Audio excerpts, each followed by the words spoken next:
What's up, guys? My name is Coach Maynor. I help center mids go from average to elite. And this past weekend, I had the privilege to challenge myself. I actually tried out for the Drip FC, their TST $77 million tournament. They were hosting tryouts in Cary, North Carolina. It was about a 3-hour drive, went out there. My main goal was to test myself, right? So I've been training for a while. I've been training intentionally. The programs that I use to help my athletes, I'm following a very similar program. Only difference is obviously every center mid in my program has their own weaknesses, their own strengths. So it looks a bit different. So obviously my program is going to look a bit different than, let's say, somebody else's. But with that being said, I've been training consistently. I've been training smart. And man, it just left me hungry for more. So I'm just here to tell you guys that if you're training smart, if you're training intentionally, the results that you're going to get are going to be, I want to say, astronomical, because, for example, Landon's been working with me for a while. He's playing NPL, and now he's getting invites from NAL and MLS Next teams. My boy G, he went from sitting on the bench on his previous team to now playing MLS Next. And John, who's another MLS Next player, he went from getting inconsistent minutes, maybe 15, 20 minutes a game, and now he is not getting subbed off at all. He's getting 90 minutes per game. Now, did I make the team? I haven't heard back yet. Probably not. There were some ballers there, and a lot of them are active college guys. A lot of the players there are active pros, ex-pros, semi-pro players. So the level was top notch. Now, my main goal was to test myself. If I made the team, amazing. And if I didn't, it's a learning lesson. But I'm just proud to say that I was able to hang at the top field where all the top players were playing. You could clearly tell if any of you guys have been to an ID camp, a tryout, you know how this goes down. They have multiple games going on, and most of the focus is on one field. And not to brag or anything, but I'm proud to say that even while me being an unk, I'm 26 years old, I was still able to hang with some of these young guys because of the programs that I have in place. So, so today I really wanted to talk about the 3 things that I learned from this Drip FC tryout that I believe you guys can take away from your game. And my main takeaway, and I've said this before, is you have to be able to detach from the outcome. Now, when you go into any situation, soccer, in life, and you have no desire, you're not attached to, in this case, making the team, playing in that TST tournament, you're just going to play more carefree. You're going to be more loose. Things are just going to flow, and you're just going to have that kind of aura, that confidence that you need to perform at a high level. If I would have went into this tryout thinking, man, I really got to make it, I'm just adding additional stress. I'm adding additional nervousness to my game, and that's not going to help me one bit. So you have to be able to detach from the outcome. I've said it before, I'm saying it now, and I'm definitely going to say it again at some point in the future until you guys can get this in your head. Number 2, you have to prepare properly. Okay. So this one, I shouldn't even have to say this, but when it comes to a tryout, when you have a game, if you're not preparing properly, you are not going to perform at the level that you want to play. Now, it sounds like common sense, but some people really need to hear that. Now, like I mentioned, I've been preparing for this, not for this moment. I like to stay active. I like to stay sharp.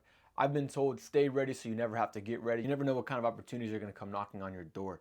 I had the opportunity to come to this tryout, and guess what? I was not stressing because I knew I had been preparing for weeks prior. I just had a tournament a couple weeks ago, so I was still very sharp, actively training, staying active, but not just training just to train.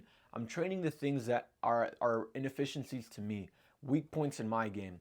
So as I mentioned, I had a tournament about 2 weeks ago. We lost in the semifinals, and one of the main things I was realizing was my half turn was not as sharp as it needed to be. I was playing in the center mid position. My job was to connect the defense to the forwards, and I was doing a bad job doing that, and my team suffered because of it. So what did I do?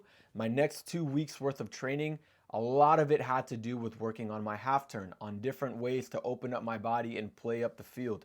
So whenever you start to train intentionally, again, you will see wonders in your game. Your game is going to transform.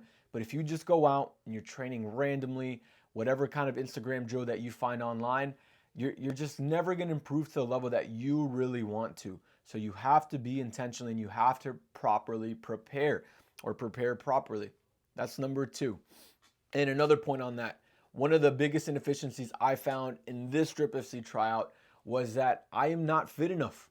So I did a really good job, but my legs were giving out on me towards the end. I didn't have the lungs to keep going, to keep running with these other guys. So now I know the next few weeks I'm going to keep adding more fitness. You see, it's not rocket science. It's a matter of just being intentional, knowing what you need help with, and then finding a way to work on those specific items to help you see real improvements in the next game. All right, so that's number 2. And number 3, you have to be willing to fail. What do I mean by this? So you have to be willing to fail. So what I mean by that is you have to be willing to take a chance on yourself, right? I could have stayed home and been like, you know what, there's gonna be some good players there. I don't know how I'm gonna do, right? That kind of mentality doesn't serve you in the slightest, right? What I decided to do is I decided to put myself out there. I decided to be willing to fail. I was okay with going out there and being one of the worst people there. Why? Because it's an opportunity and you have to put yourself in those situations to see success. If you don't put yourself in those positions, if you don't put your back against the wall, if you're not willing to fail, then you're never really gonna push yourself past your comfort zone to do the things that you absolutely need to do to get to the next level. Whether that's moving up in club levels, maybe you're setting the bench, maybe you want more playing time. Maybe you're playing NAL, maybe you want to play MLS next, right? Maybe you want to make an academy team, maybe you want to play college pro, whatever it is, you have to be willing to fail, because in those situations, that's when you're going to learn more about yourself, what you really need to fix about your game, where are you lacking, right? So if you are not willing to fail, you will never succeed. You will never win. But overall, I'm just super proud of myself. I was able to put myself out there and test myself, and now I'm just hungry for more. I already developed a plan for the next week, and I'm excited to get after it, work on these inefficiencies so that I can see real improvements. And I'm going to stay ready so I don't have to get ready. Remember, guys, detach from the outcome. You have to prepare properly, and you have to be willing to fail. So if you're a center mid, if you feel like you are overlooked, maybe you feel like you're underrated, you're sitting the bench, you're not making the impact that you want to make. My name is Coach Maynor, and I help center mids just like you go from average to elite to making the difference that you want to make on the field. Take a look through some of my videos. There should be a link to my Instagram somewhere there. I post daily for those center mids that want to dominate the midfield. Peace.